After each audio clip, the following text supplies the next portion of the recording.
बत्याउने भन्छ हैन धान चाहिँ कसरी बत्याउँछ तपाईहरुलाई देखाइदिन्छु ल म साथीहरु हेर्नुस् हुन्छ म तपाईहरुलाई एक एकवटा देखाउँछु ल हेर्दै जानुस् तपाईहरु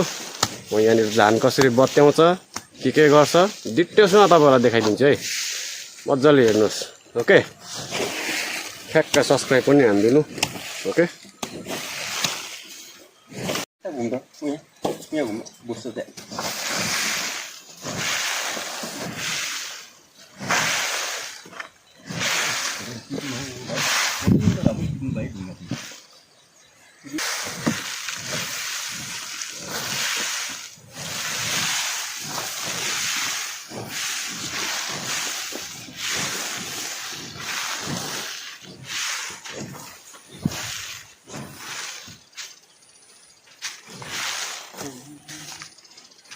बडा त आउन अनि भाइ चाहिँ हो हिजो त्यहाँ बस्छु म यहाँ बस्छु नि त म यता पनि घुम्छु नि त भाइ चाहिँ बस्छु त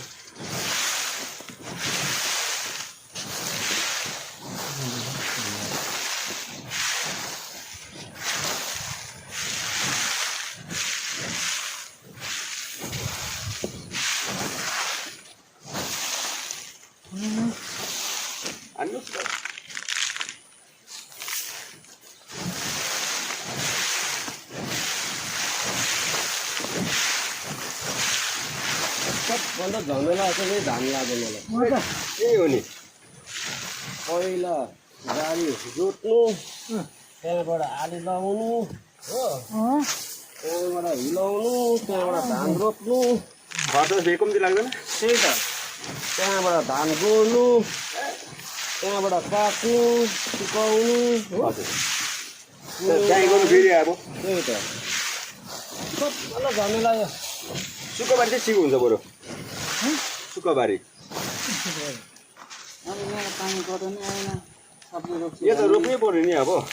धान सब्जी लगाउनु यता पानी सबै त आइहाल्छ नि के गर्नु रोप्नु त पर्ला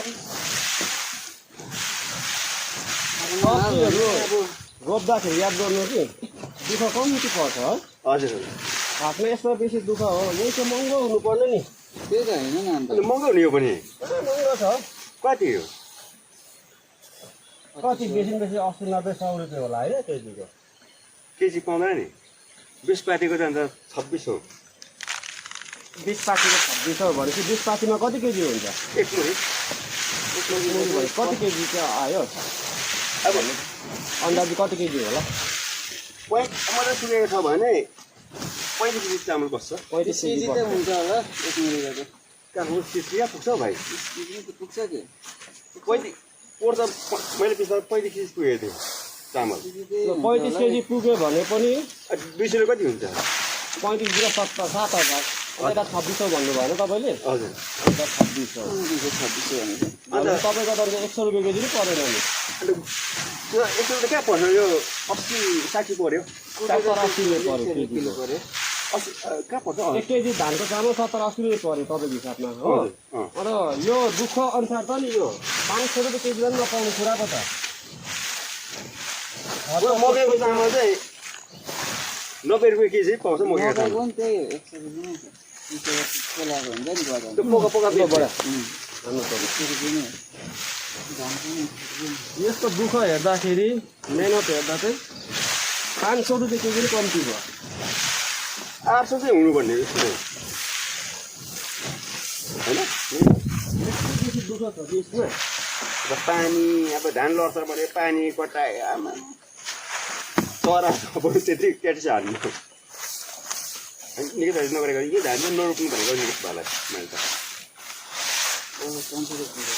कम्ती ठिको भाइ यसमा चाहिँ पुरै चरा अन्त हेर्दै गर्दैछ नि ल्याउन जानु त यो अहिले बनाउनु पर्छ हौ यो यताको भुस्सु चाहिँ त्यहाँ खनाएर अन्त पताउनु पर्छ पुरै धान छ यो सब धान नि मेरो हजुर अनि भरे फ्याट्यो भने र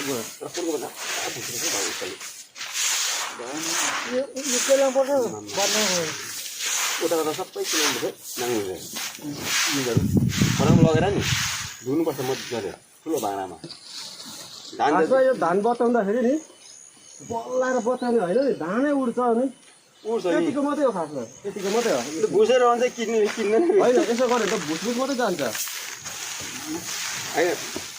मैला त उडाउनुपर्छ होला नि त होइन हौ यतिको त हो कि मजाले मचाएर धान जान्छ केटा त्यो धान पो उठ्छ त पहिले पनि भाइले गरेको उनीहरूको खेतको बारीमा चाहिँ यता भाइले अरुणदाहरूले किन पहिला थाहा छैन मान्छेले देखेको कि मान्छे गएर आउँछ यो पहिला माथि कहाँ हुन्थ्यो नि दाजु धान है यो सिकेको देखेको भनेको हाम्रो बाउहरू हामी चाहिँ त्यो दाँदो खेल्नु जान्छ ए दादे त्यो डल्ला फुटाउँथ्यो नि हजुर त्यतिखेर चढ्नु मजा लाग्थ्यो गोटा पसेको भयो भाँचिने कुरा पनि नरे बैदाले रोप्थ्यो धान त ल ए नरे भाइ त सुन्नुहुन्छ मरे नि हजुर हौ त्यो अहिले पेट्रोल पम्प छैन हजुर हौ त्यो पेट्रोल पम्प भएको बेलामा धान रोप्थ्यो नि त ए हजुर नरे बैदाले थाहा छ निकेशलाई त्यहाँ चाहिँ थाहा छैन उता हर्केको मुनिहरू चाहिँ थाहा छ मलाई त्यस बेलामा